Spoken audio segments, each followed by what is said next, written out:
And then I started to post my pillows, and people started to message me that they would pay anything for a Craig pillow. And I was like, I just think I have something here. If your inner circle doesn't see your vision, it doesn't mean that it's not a good idea. And it doesn't mean that...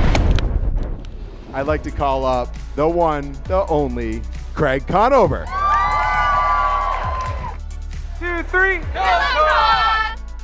Thanks for having me. It's awesome having you because, you know, we've been watching you on TV for what, 10 years now? 13. 13 years. So we're, whatever. I think NBC announced it. I always get in trouble with these things, but they trust me. But yeah, I mean, we're back in Charleston with the friend group doing things that we do in Charleston, which if you guys get to see it, will be season 11. I started filming when I was 24 in 2013. And I'm 37 now, so it's been 13 years, which has been really crazy. Thank you, and it's really funny because, or not funny, but it's been such a unique journey of, you know, going through your 20s, trying to figure life out, and, you know, I do a lot of work with veterans and para-athletes now, and I meet people all over the country, and you realize that, like, everyone's trauma is different, but, you know, like the emotions that we're all going through and trying to figure out, like we're all so much more similar than we realize. And so it's been really fun. Well, some of the things captured on camera are really not fun to have, but it allows me to share my journey with people. Cause, you know, a lot of people say like, oh, this is how I started and it was tough and all that, but they don't show videos of them messing up, you know? And so at least now I can show people that even if you can't get out of your own way, or if your inner circle doesn't see your vision, it doesn't mean that it's not a good idea. And it doesn't mean that if you wake up tomorrow and put one foot in front of the other, it can be the next day of the rest of your life. And it starts to add up after a while. No, and obviously you're used to it by now. I mean, your life for 13 years, I mean, it's been documented, seeing your progress, everything that you've gone through personally. But let's bring it back. Like, how did it start? When getting onto the show, did you find them? They find you? Yeah, so what's fun is when I did my book, Pillow Talk, you have to make the publisher happy. So I wrote the entire casting journey out with like full expectation that NBC would cut it, because NBC has final edit over our books when you're still an employee. But they left it in. And so I'm one of the first cast members to be able to talk about the journey. And it's kind of interesting because, you know, I remember, so it started when this weird guy named Whitney came to Charleston and told me and my friend Corey, who were roommates at the time, that they were making a documentary about Charleston, which was one of the first fibs that they told me, and that he wanted people to show him around Charleston. And, you know, I had been there since, 2006, so I went to undergrad, and then I was in my second year of law school when this happened. And I mean, he was taking us out to fancy dinners. We were getting to go party at his big mom's house, like, you know, like, and I mean, we totally didn't think it was real. We thought he just was trying to meet, you know, college kids in Charleston or younger people. And then about 2 months after hanging out with this new group of people that turned out to be producers and executives, they were like, hey, Craig, we've secretly been scouting you this entire time. Because what happened was Whitney sold the teaser reel to Bravo and NBC, who's the parent company, in LA. And they loved the concept, but they didn't like who he had on there. And so they wrote character profiles and sent character scouts to Charleston, which sounds like a really fun job to do.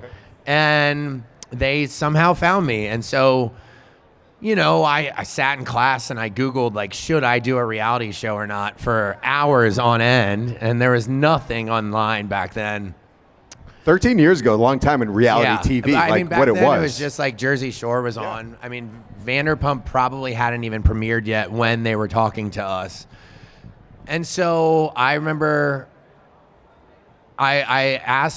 I sent Cameron a message on Facebook because I didn't know her, but I knew she lived in Charleston. And I was like, I have no one else to ask, but I know that you did like real world. Like, can I please pick your brain about this? And she's like, oh, that's funny. I was asked too. Like, let's meet for lunch.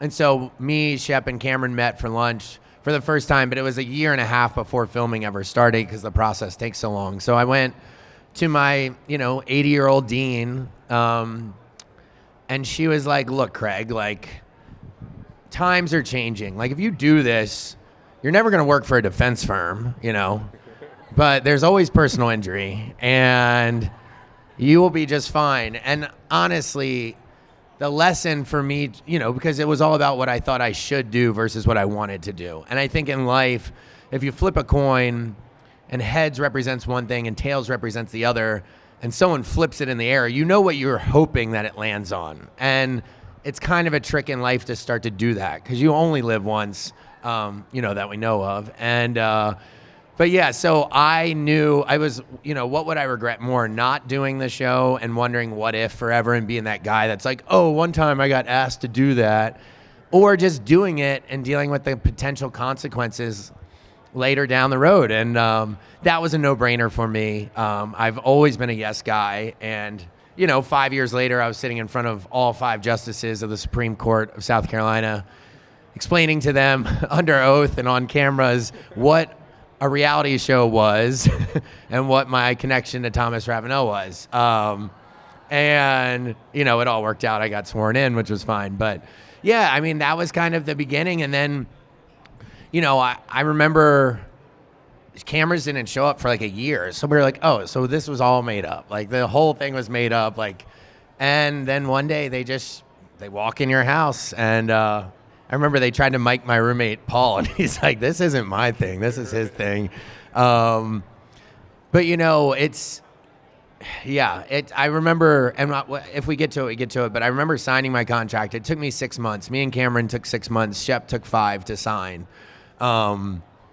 And you think of your childhood, like you think of like the way that you were treated as a kid. And I remember signing that contract being like, I hope that they have TVs in the jails in Delaware. Cause like all of those jerks from when I was little, like are going to see me on TV now. And like, I was like, how is that still in your brain at 24 years old? But it's just, the more and more that I've realized like transparent and open book I've become, which sometimes you don't even realize you're not being an open book. I feel like life just gets easier. No, absolutely. And going from early 20s to where you are now, a lot of things happen as far as maturing, developing, career, because outside of the show, you have a career, you're an entrepreneur. I mean, you have a thriving business, you're growing, you're doing a lot of different things. You're involved with all these different investments in restaurants and brands. I mean, it's incredible to see how you've utilized the platform and grown as an individual and really used it to the best of the ability that you possibly could.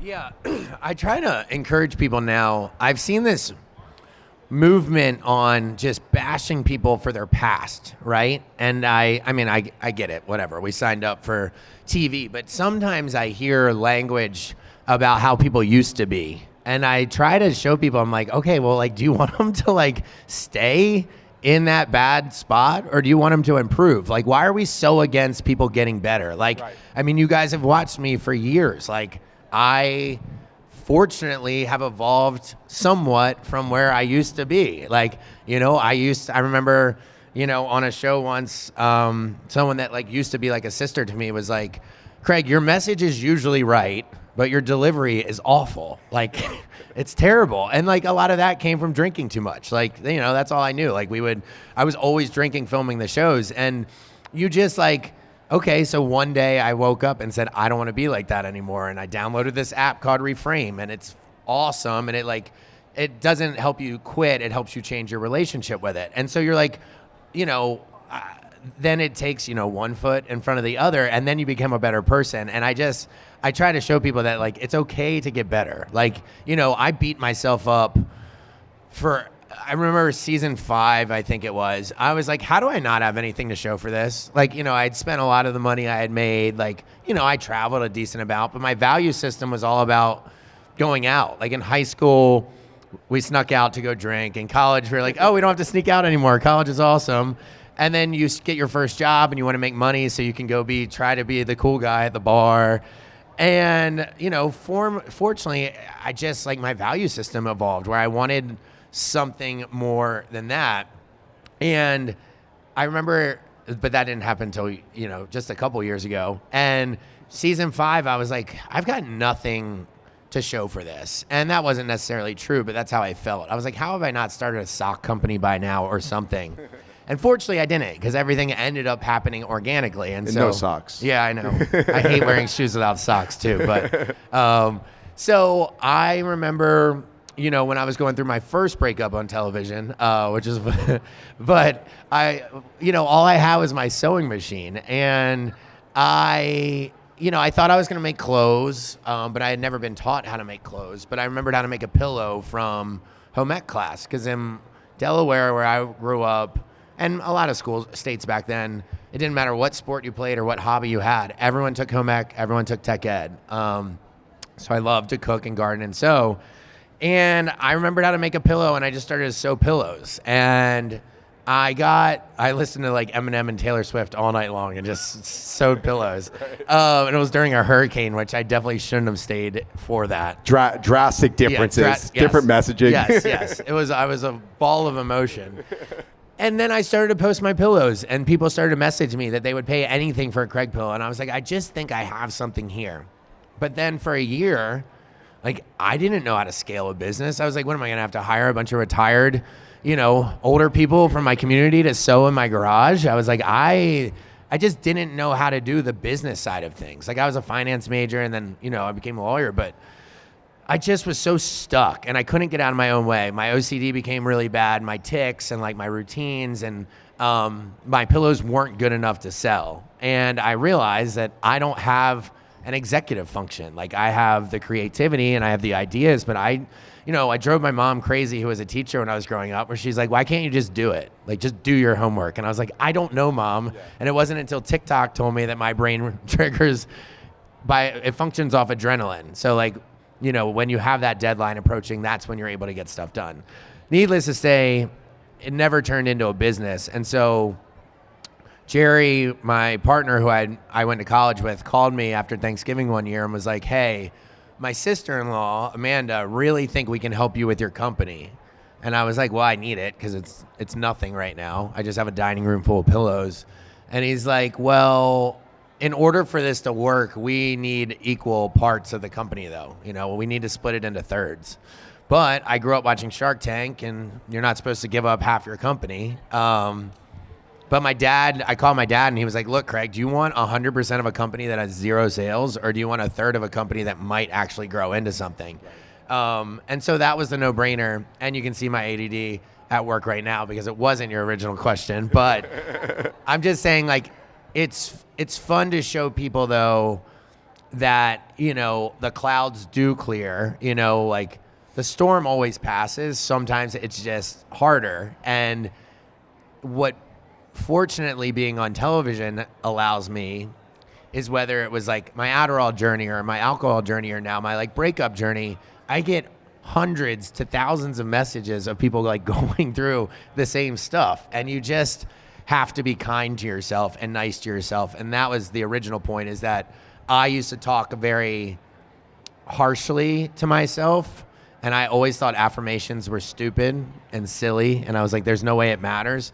But as I did this program, Reframe, it shows you the science of the brain, and it shows you that how you talk about yourself is a very real thing.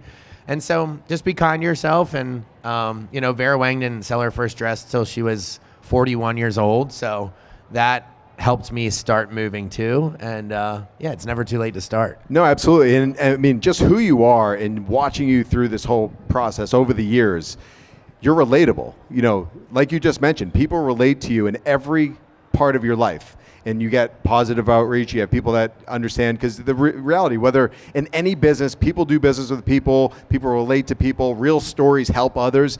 But just watching how you have evolved and talking about, you know, Sewing Down South and where it started, how you know, Jerry and his sister-in-law, where you started, but how did that start? Like, did you find one design that you guys really stuck and got behind?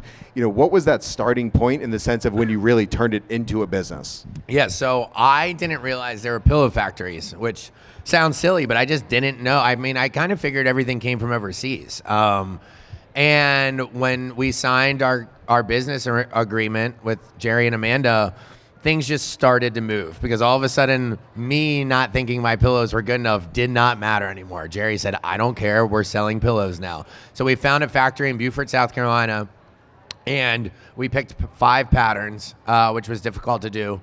But we actually started our business with 0 money. I mean, we had a couple grand that we needed to set up the website and everything. But I didn't know that this was a thing, and it's what Jerry brought to the table.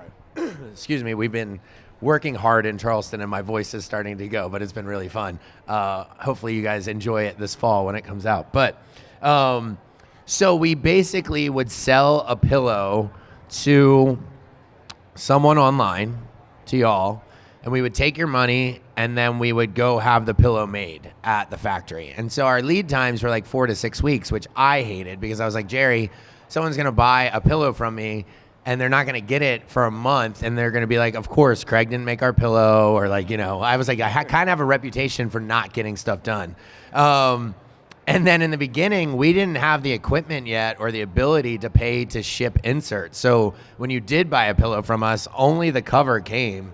And people were like, okay, we bought a Craig pillow and it didn't even come with a pillow.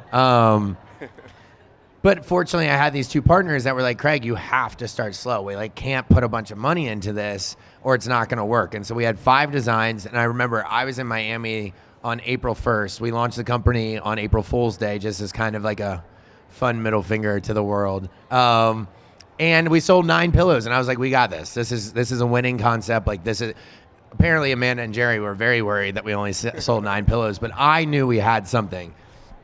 And so when we first started, we were doing that. We were taking the money and going to have the pillows made. Well, then Hurricane Dorian came, and I was spending a lot of time in the Abacos during that time, and Dorian came, and I had to fly home to Delaware. And when I want to do something for the company and I don't want to ask permission, I just put it on my stories that we're doing it on Instagram, and then my partners are stuck, even though they probably would have been fine with this. So I said all proceeds of the Bahamian lobster pillow will go to Hurricane Dorian relief. So that night at dinner, you know, when you sell something on Shopify, it makes a cash register sound. So my phone like started to go off. And I was like, oh, sorry, Mom. Like, I'll turn, you know, my volume off on my phone. And she was like, well, what does that mean? And I was like, it means we just sold a pillow. And she was like, well, leave it on. And so that night, me and my dad and my mom sat around for hours just listening to my phone go off. And we ended up raising like $70,000 that week for Dorian relief. Thank you. But the issue is for all those thousands of pillows or hundreds of pillows we sold, we didn't have any of them made, and we didn't have the ability to make them. Like, the factory was not big enough. So it took about 9 weeks for people to get their pillows. And like, even no matter what the cause is, that's just too long. You know, people want what they want now, and it's consumer psychology, and I get it. So that's when we decided to invest in inventory. And so we took over a small space in a warehouse in Beaufort, South Carolina, and now we've got we just moved from our first warehouse in North Charleston to a warehouse 3 times that size, which is kind of cool by the airport, and we're building a factory in North Carolina. But that was kind of the progression. You know, then I went to I started doing pillow parties, and I remember putting that on my Instagram story and being like, hey, we're going on a pillow party tour. Like, if you sell my pillows at your store, I'll come make an appearance. I remember Jerry being like, what the heck is a pillow party tour? And what did you just promise everyone? So we did like a book signing model all over the East Coast. And that's how we proved the concept for our own store in Charleston. So it's just, you know, progresses step by step. Do you remember how many places you actually went to? Yeah, I think it was 23.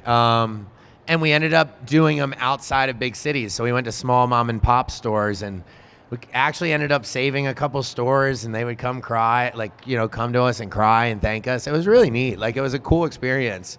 But, you know, then we opened the Charleston store, and I was convinced that Nashville was the right answer. Like, Charleston store is going gangbusters. Like, it's just killing it. And in my mind, a lot of people choose between Charleston and Nashville for where they're going to travel. And I was like, so that's a no-brainer. Like, open a store in Nashville. Well, what I didn't realize is the person that picks to go to Nashville over Charleston is a very different consumer than the person that picks Charleston over Nashville. And so it's been an interesting journey. You know, our rent in Nashville is 3 times what it is in Charleston, and our sales are about 3 times less. And so we've been trying to figure out who our consumer is there and learning it. And I try to tell the show, like, if they would just follow the show's very get spooked by success in a way that like they assume you're just going to say like everything's fine now, I don't have any issues, and the business is winning and my life is all put together. And you're like, no. Some things are working, which is great, but not all the ideas are working. And I still have a ton to work on in my like personal journey. So we try to like let them be like, just because one thing's going right does not mean that there's not other fires to be put out. Absolutely. And talking about like how your business has grown, changes, you keep going through these different hurdles. We've been seeing some big partnerships and new relationships and expansions and things like that. I want to talk about that because you've been in Kroger. You know, you have a new partnership that you guys are just announcing. You're just at the Small Business Council in Washington, D.C. Let's get into how these other partnerships and how the business is evolving and how it's, you know, allowing you guys to grow. Yeah, it's pretty crazy. We actually just brought in a growth coach. I call it it's a consultant. Jerry calls it a growth coach. But because we've hit this like 6-year ceiling where Amanda's a branding expert. She invented the dollar menu. She used to work for Scooter Braun, so she did Bieber and Ariana Grande and all this stuff and worked for Glade. Like, she's a genius. But she lives in Nashville now, and Jerry was a sports agent, runs a sports marketing firm out of D.C., and then I'm just whatever I am at this point. It's always changes. The pillow guy. Yeah, for my mom. I'm like, oh, I'm going to law school. Now I'm joining a reality TV show. Now I'm starting a sewing company. So we've hit this point where we don't know what the next step is, but we continue to get asked to do things with companies, which is really fun. And I'm a yes guy, Jerry's the no guy, and Amanda is in the middle.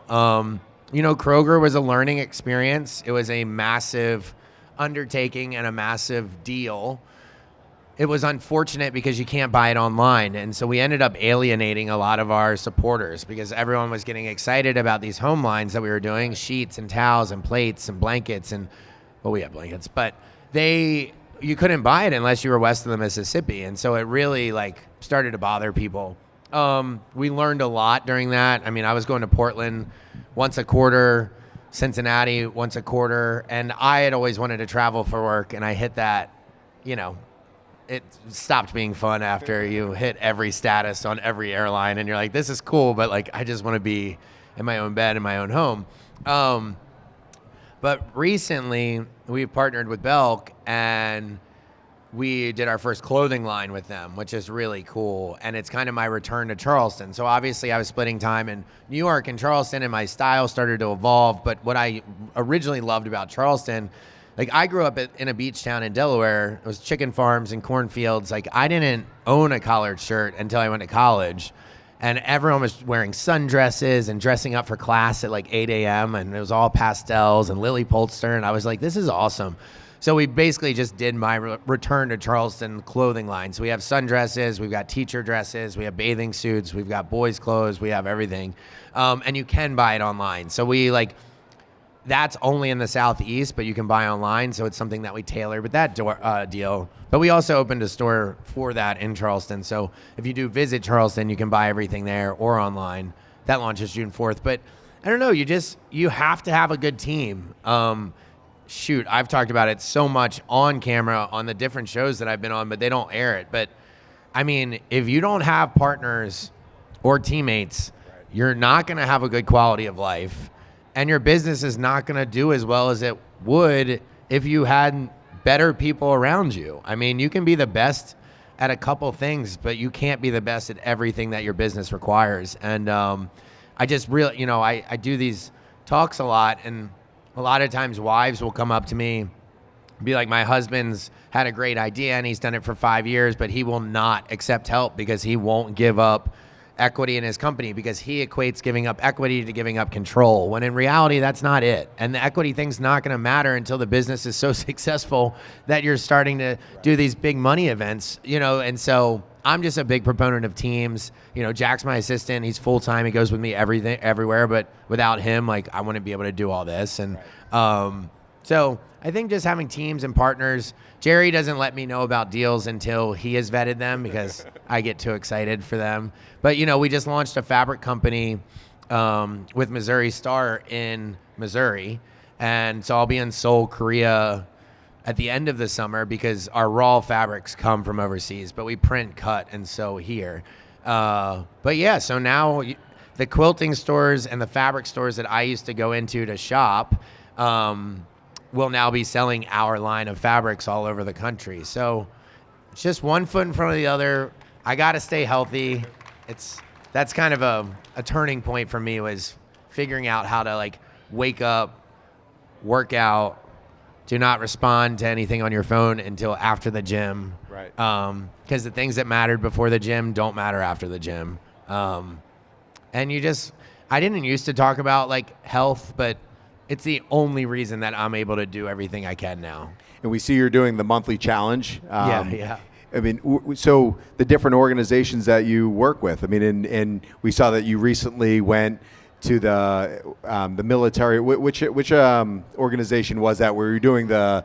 What were you doing? You were doing shooting. So I joined the board of Hope for the Warriors a couple years ago, which is a veterans organization, which was one of my proudest moments. I used to do a lot with other foundations, and there's a lot of great ones out there, but when I was doing hurricane rescue in North Carolina, it was my first time on the ground in a disaster zone, and I realized that charities don't always do what you think the charities do. And I mean, it was very eye-opening. And I realized that some of the organizations that I was working for, only like 55 cents to the dollar was going to the cause. And so with Hope for the Warriors, 92 cents of every dollar goes to the cause, and all of our board members volunteer. And it's for post 9/11 vets. And I basically am on the food insecurity side and the transition side. So I work with a lot of special force teammates that come back because of injuries, and they're the best at what they do in the entire world, but there's no arena here for that. Right. It'd be like being the best baseball player in the entire world and then coming home to a country that like that sport doesn't exist, and you're just like, well, so where's my value now? So I think transitioning people back is something I'm passionate about. And then it wasn't until 3 years ago that I realized that active duty people have food insecurities. So we do a bunch of food drives on bases and stuff, but it's rewarding, and I think that's why I work hard in the business, is because the more money Sewing Down South makes, the more philanthropic I can be. And I know you can help without money, but I've just always equated making money with helping people. I mean, it's why I went to law school to begin with, that, and I was wrongly arrested in college, which after working at the public defender's office, I realized that everyone thinks they were wrongly arrested. No one's like, you know what? They got me. They definitely should have arrested me. So yeah, I mean, that's just kind of what drives me now. No, it's amazing. And on a lighter side, your personal life, you love gardening, you love your house, you've transformed, especially your backyard. You're a beekeeper now? Yeah, where did that start? We just used honey at the bar for this summer bash I had. Has anyone been to By the Way yet? Has gone to Charleston and all right? Jack, well, Jack. Well, when you're in town, come to the bar. It's really fun. It's great. But so I remember, I'm pretty sure it was this home show, but in Lauderdale, I had just started the backyard, but I had made all my decisions, and I walked in to the home show and I was like, why couldn't I have not come here like 2 weeks ago? Like, I saw so many great ideas and inspo. But it was really fun. Basically what happened is I started to hear horror stories from my friends about moving into next to bad neighbors. I had no idea that was a thing. I love my neighbors. They put up with our late night party days and never had a problem with it. And I was like, well, if they could get through that, like now that I'm a little bit more of a normal person, I was just like, I would end up coming back here for the neighbors. So, my house had asbestos and I had to gut it. It was pretty old. And the backyard, the decision was, do I build this pool in 5 years when I'm a little more financially sound, or do I just build it now and get to enjoy it for the next 5 years and then figure it out later? And I know that you should never take much advice from me other than the business side, but not personal spending. But my dad, we grew up on the beach, so he always told my mom that we couldn't have a swimming pool because we didn't need one. We had the biggest swimming pool in the world, the ocean. And then when they finally put a pool in, they use it every day, and he was like, I wish I built this earlier. So that's why I did it. But the beekeeping thing, the one thing, and I'm open about like everything, because to me it was a positive memory. Like the last 3 years was a great chapter. Like my history with Paige, like she helped me evolve into a person that I've only ever dreamt of being and like unlock potential that I just didn't have before. And it was awesome to grow together. So we found out we wanted to do this beekeeping scene. And it sucks because then when it aired, we had already broken up and we had so much behind the scene footage where I was like, I really want to post this, but it would be so weird if I do. But we had like our whole crew, like 15, because it takes about 20 people to film each. So each cast member that's around has about 20 crew member with them during filming. And so we had this huge crew at this bee farm out past my house, and everyone's in their bee suits and their cameras are up and the sound. And it was, you know, I will never complain about editing of like what you should have seen. I mean, I used to find an excuse for everything, but 2 years ago I read something that was like, blame yourself for everything that happens to you and it'll change your life. And I started this self-accountability journey that even if it wasn't my fault, I blamed myself, which is funny because I lived by that ethos until the breakup, and you can't blame yourself for a breakup. So I've kind of had to like adjust my like daily mantra. But we go out there, and so the point is the beekeeping scene was awesome, and they just made Paige cry at one point. So I yelled at the producers and for making her cry, and they made it look like they just cut out the fourth wall, which whatever. I was dumb enough to do it on camera. But in that scene, Paige was scared until they covered her arms with bees, and she went the most relaxed I've ever seen her, because the frequency that bees like fly at and vibrate out is just like the frequency of like health, like Mother Nature, and it's great. So anyway, we both were like, hey, this is really calming. Let's take bees home. And they are so self-sufficient and they take care of themselves, and it's really cool. So everyone that comes over, I walk them right up to the bees and we say hi to them, and you don't have to wear a suit unless you're like opening the hive and messing with them. And now we're comfortable. I have a couple of my cast members that are comfortable like saving the bees out of the pool, and like some of the girls had them like on their arms the other day. Like, anyway, I'm extremely ADD, like I said, and so it makes me hyper passionate about new hobbies every 30 days. And what I try to share with people is that like breaking down these imaginary but real barriers to crafting and doing these hobbies of the past. Like, I wasn't a professional beekeeper, but I did it, and now I know a little bit more. Like, you know, a lot of people think they can't sew because their grandmother didn't teach them, but like I taught myself a ton off YouTube. You know, my first machine was like $200, and I know not everyone has $200, but like that's all it took to do everything that I'm doing now. I just recorded a series of me learning to quilt because I didn't know how to quilt. So it's a YouTube series because I've started to take some of my crew members from the show to film my like side that the show doesn't like that much. Like, they're not going to sit around and watch me sew. So I'm learning different crafts, and I'm trying to show people that like, just because you don't want to make all of your clothes, or you know, or you just want to make like a loaf of bread or have like a tomato plant, I think this micro homesteading movement is really cool, where like it still feels good to create. I mean, I use Amazon and Instacart almost every day, but like to have those skills and to bring back those hobbies, I think is a good thing. So you will see me doing a bunch of random things like that soon. No, it's awesome. And we know that you're filming now, but what can we see in the future? I mean, you're doing so many different things. You've built this brand. People love watching you. Like I said, they relate to you. But if you could say you were getting your own show and you could pick one celebrity to be able to co-host it with, who would it be? Yeah, I mean, that's an easy one. That's, you know, Martha Stewart, just because that's who I'm trying to emulate. You know, one You'll day. have to take down Snoop first. Well, Snoop would be awesome. I mean, that would be great. And I do love watching them. I think it was one of the most unexpected partnerships ever. Right. And Snoop is under the NBC umbrella, and we have similar like handlers when we go places, and I've never heard anything but incredibly positive things about him. Apparently he's just wonderful to work with.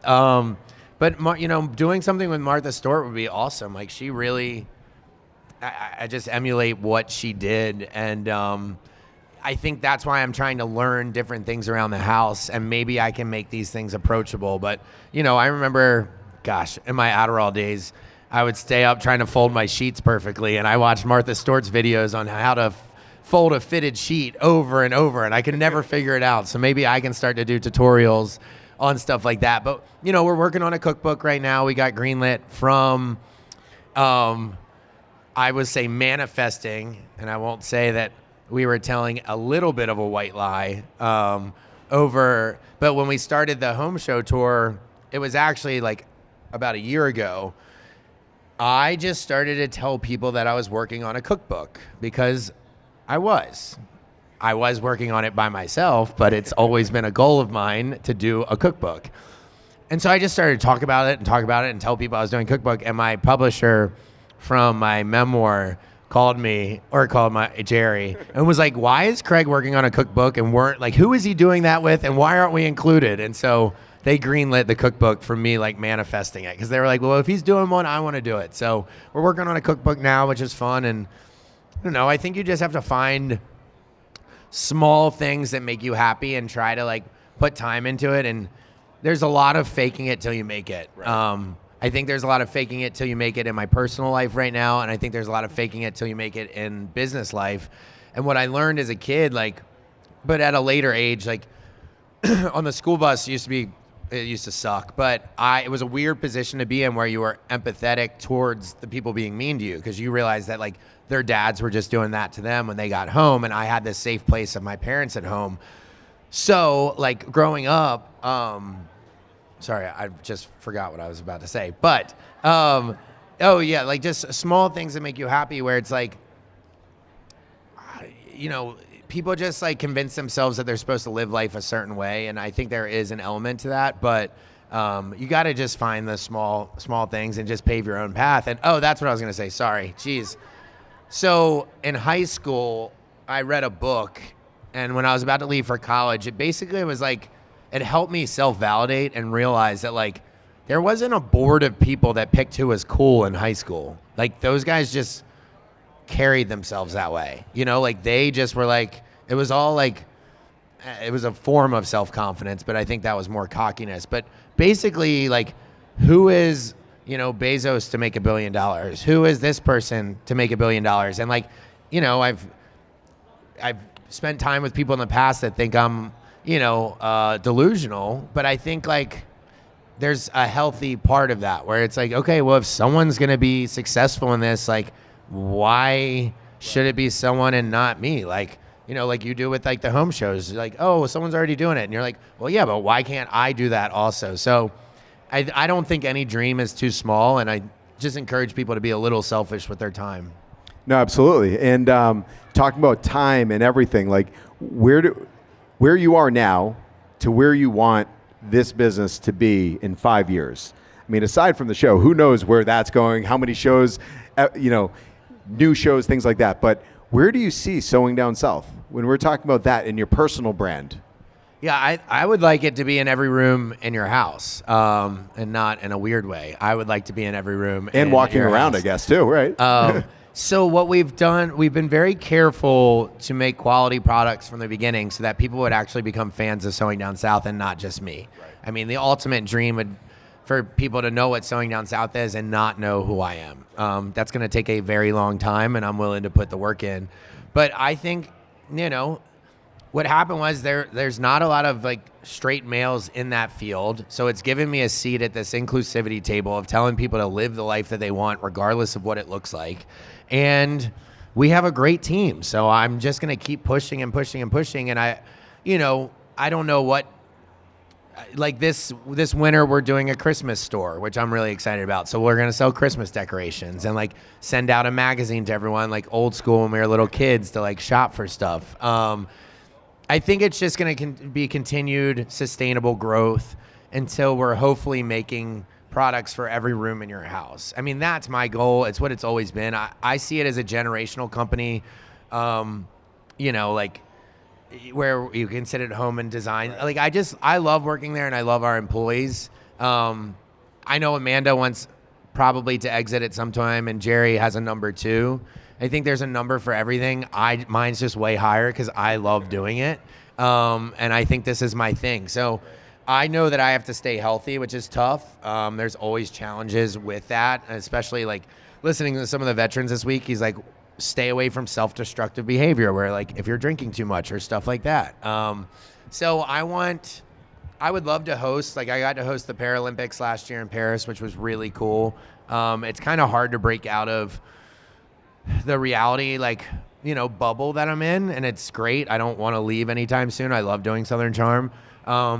But I'm going to continue to say yes to other opportunities. So I think sharing more of my life is what I would like.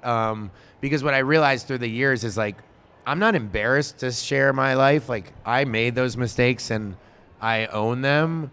I just didn't see any value in that. And what I'm starting to see is that there is value in, I was just talking to a Delta Force guy in New York, and I was like, I know this is weird, man, but like, I kind of used to be hooked on Adderall, and that's like a whole thing. And then he like looked at me and he was like, Craig, I went to rehab for Adderall when I got out of the teams. And I was like, oh, so like way more people like go through. Anyway, so I want to keep sharing my story, and whatever format that's in, we don't know, but we'll keep pushing ahead. No, it's awesome. I want to take a moment. Does anyone have any questions? Oh, we got one shot up right there. So I'm going to step down and take some questions for a minute.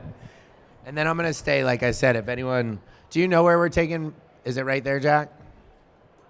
Yeah, it will be right there. Oh, yeah. Later. Yeah. All right, so right here we have. But I'm not going anywhere, so. Are you thinking about coming out with Drapery? Yeah, so we have only ever sold finished products. Now we're getting into unfinished. So like with the fabrics that we're selling, that's the goal, is that people make their own drapes and curtains out of it. We get asked for that a lot. It's on our like long list, but I haven't seen us put any movement towards that. I want to do everything, and Amanda's very good at being like, make this successful, then you can do this. Like, I wanted to go right into candle or outdoor pillows after indoor pillows, but I had to make indoor pillows successful first. Then I wanted to go into candles after outdoor pillows, but she's like, we're not doing that yet. You have to sell these. And then kitchen. So every month I get to have a new idea, and then she challenges me to make it successful. So maybe one day. Question here. Hi. So outside of your show, is there any other Bravo celebrity you would consider doing a collection with? Yeah, I mean, I love crossovers, and I think they should lean into it more, which I think Paige and I kind of forced their hand a little bit. Like, when we started a date, they were like, well, we can't not follow this. And I think, I mean, like, I would love for, like, different people to come to, like, different cast events and stuff. I was really great friends with the Vanderpump kids for a long time, just because we were just East Coast and West Coast. I mean, like, Stassi and I have just been so close for so many years that, like, I would love to do something with her. There's the housewives always come up to me and have ideas. It's just every time I have trouble watching unscripted stuff just because I live it. And just like scripted people can't watch scripted stuff, they watch unscripted. So I'll end up saying like housewives names and I'll get the craziest reaction. I'll be like, I don't know. I just know them from the dinner that I had with them. But I love meeting them. BravoCon is so fun just because we're all together. I think this year will probably be a little bit more awkward than some of the other years, but I do love seeing like all the different shows and cast, and I would love to work with someone from another show, but who knows who that would be. Is there anyone you would completely stay away from?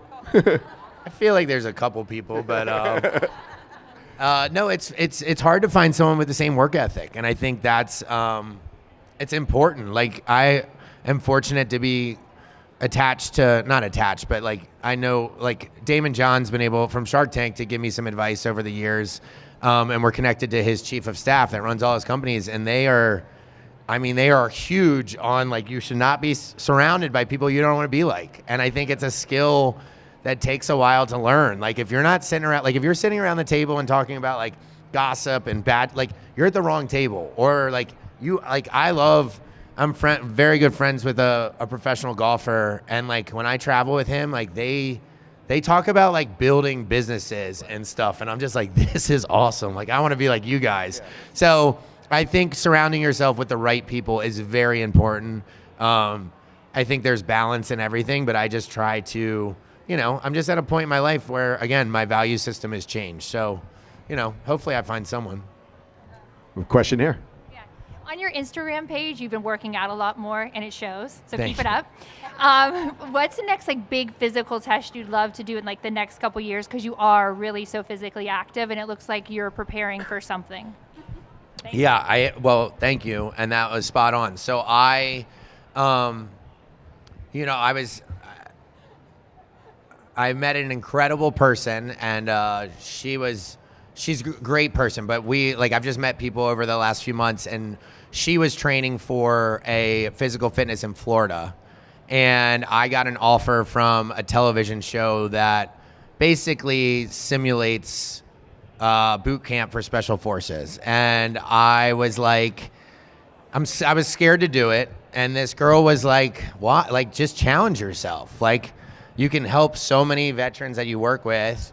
And also, like, I have never had someone tell me to, like, sign up for something to challenge myself. And I don't know why, but I just haven't. Like, when her language was just perfect. She was like, well, okay, you're scared to do it. Why not do it then? And it just clicked. And so I was like, well, shoot, if I'm going to do this, I need to start now. And so when I had that goal to work for, which was like, it's either going to suck now or it's going to suck then. And like, if I do anything, I do it 100%. So I was training for that. Unfortunately, it happens at the exact same time as another project, which is my main project. So I'm not allowed to go do that. So hopefully next year the timing works out. But I just have this goal now to be like, I'm going to train as hard as I can. So when this physical, if I'm able to do this other show or whatever it is, or maybe a physical challenge, like I'll be able to do it. I also just like want to be in shape to be able to like, I don't know, protect my friends and family. And like, I want to like, it also all goes, that's silly. No, it's not silly. That is true. It really all goes down to, if I'm not waking up and working out, like my life goes in the other direction very quickly, like very quickly. I have to keep my routine. And that's how the businesses continue to grow. But I was training for something like you expected. I just can't do it this year. So Question here. Thanks for sharing your bee frequency story. Is there like a cool reason why you got into plants? I'm sorry? Is there a cool reason why you got into plants? I was told by someone that worked like a therapist later in life that I love to create. And it tends to be why I like to sew and cook and garden. And so when I was little, I was drawn to that. I don't know if in a past life I had something connected to it, but the first thing I grew were radishes, and like my grandparents loved radishes, so I would give them my radishes, and I just got hooked. So I love growing vegetables and herbs. Flowers are new to me, but that's my favorite probably. Like I spend a lot of time in my garden and just peace. There's something about it that like kind of grounding yourself, like go touch dirt, go touch grass. Like it's the way we were supposed to live. I know that's not realistic, but like do it as much as you can. Another here. Any other questions? All right, so you've been on Southern Charm, Winter House, Summer House. Any other Bravo reality shows you can be on? Let's see. What was it? What was I just gonna say? Oh, no plans right now. If I'm asked to do something, I'm always a yes guy. So we'll see where that leads. But before me and Paige kind of forced their hand, there used to be crossovers with Friends all the time. You guys just didn't get to see it. So like Stassi actually watched me and Naomi's breakup from the bar. So like when me and Naomi broke up at like Tavern and Table in Charleston, Stassi was sitting at the bar watching. And I was like, why don't you guys just pan to her and show her? And they're like, well, it doesn't make sense why you guys are friends. And then like I went to her outfit of the day party at Sir or Pump, whatever it was. And like I was friends with a lot of the Vanderpump people. But then when they would be filming, I'd have to stand on the outside because they're like, it just doesn't make sense that you're here. So I'm going to continue to build friendships with people. Winter House was really fun. Just the show that we made wasn't what they were. It was just creative differences. And but that was a great memory. Even whatever came out of that, like you got to spend 16 days with your friends in a house snowboarding. Like it was like college again, you know. I really hope we do some sort of challenge show. I would do that, or like a boys trip somewhere. I would do that. I really hope that television starts to evolve because I think there's value in people. Like if you've been watching someone for 5 years or longer, you're going to watch them do anything else or be interested in that. So I hope people start to take chances on that and start to follow us in different formats, but we'll see. But I hope that happens. Any other questions? Well, we'll be going up and taking pictures over there right after, but you know, we spoke about a lot of different things as far as where you started, how you've evolved, grown personally, grown professionally. Is there anything that you want to leave us with? No, I love like the interpersonal connection and communication. Like this is my favorite thing to do, and you know, I try to encourage people to take things with a grain of salt and live a little lighter. I know it's really tough sometimes, but you know, just try not to get too worked up over things you can't control, which, you know, I'm right in the middle of that right now, where like you have to practice what you preach. Like I tell people, like you can't control the actions of others. You can only control how you react to it. And when you pull yourself out of stuff and stop getting so worked up about other people or what they're doing, like you just have to break out of that. Like you know, like it's hard not to. Or like, gosh, I told someone that came to one of my shows, she was very verbal that like politics upset her every day. And I was like, okay, but you can't control. She was like, I watched a certain channel every day, and I'm like, and it's just me and my mom, and like it's like and I was like, but if you can't control anything that's being said on that channel, then why do you let it ruin your day every day? Like and I said it a little bit more articulate to her, but and she was like, you could tell she had never thought of that. She just thought that's what she was supposed to do every day. And I was like, maybe if you can't control that or what's happening out there, just take a step back and focus on things you can control. And I think I helped her a little bit, but yeah, life's too short. People never plan on getting in a car accident. That's what I tell people every day. Like no one's ever like, I mean, it can happen like that. So just have a fun summer and, you know, do something nice for someone today. But thank you for coming. I really do appreciate it. And Craig, thank you for being here. It's amazing. So thank you all for being here. We're going to just line up here. We do have the book signing first for those that purchase the books, All right. and then followed by meet and greet pictures.